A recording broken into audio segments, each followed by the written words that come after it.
सीतामढ़ी। तू बाहर कैसन मरदई है संगा बाहो ना घर में तहरा एसी कूलर पंखा बाहो। तू बाहर कैसन मरदई है संगा बाहो ना घर में तहरा एसी कूलर पंखा बाहो। भीज जाता झूला जब जुआता पसेना, भीज जाता झूला जब जुआता पसेना। एगो लातहरा जहाँ के खातिर कॉफी वाला बेना, एगो लातहरा जहाँ के खातिर कॉफी वाला बेना, एगो लातहरा जहाँ के खातिर कॉफी वाला बेना।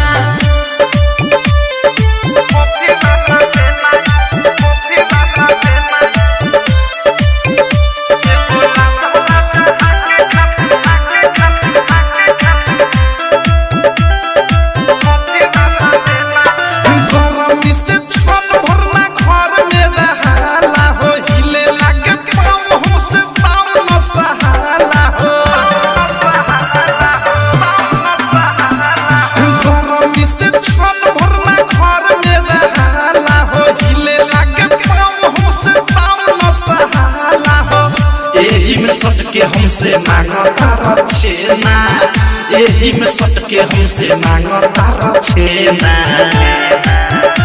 एगो लातहरा जहाँ के खातिर कॉफी वाला बेना, एगो लातहरा जहाँ के खातिर कॉफी वाला बेना, एगो लातहरा जहाँ के खातिर कॉफी वाला बेना।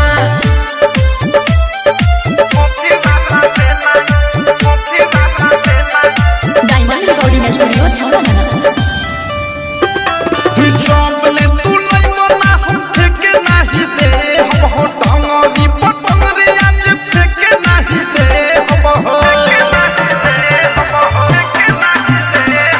चौबले तू लइनो ना हम फेंके नाही दे हम हो टांगरी पटंगरी आज फेंके नाही दे हम हो। अवधि से राइडर थारू होखे फूल के ना, अनुराग बदशाह मुकेश होखे फूल के ना।